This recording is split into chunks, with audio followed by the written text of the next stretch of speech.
l'Union européenne soit-il,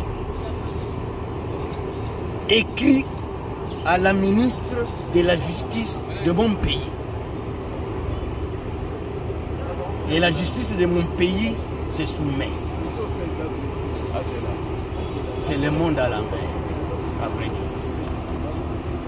Mon combat, à partir de ce jour, il faut qu'il soit comparé au combat de Martin Luther King face à la ségrégation raciale,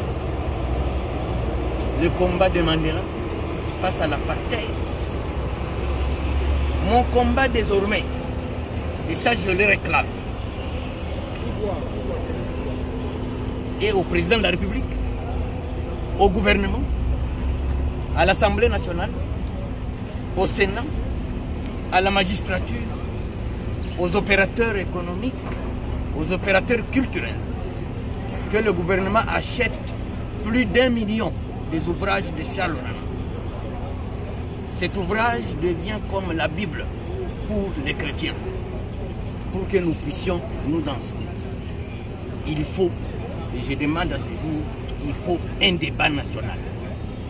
Il faut un débat national autour de ce livre et autour des crimes commis en République démocratique du Congo. Et je demande à mon pays de poser la question à l'Union européenne.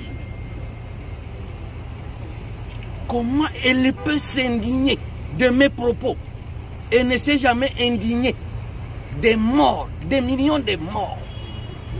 Quel est le rôle de l'Union européenne dans notre extermination?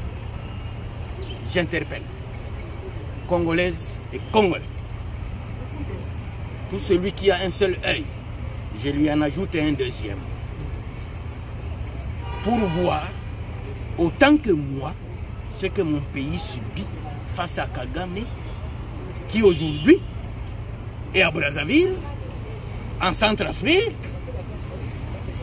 Et je crois que son objectif, c'est la République démocratique du Congo. Aucune armée d'un pays n'a jamais libéré le pays si elle n'a pas l'appui du peuple. Aucune au monde. Parce que Mao Tse-tung, c'est ma conclusion.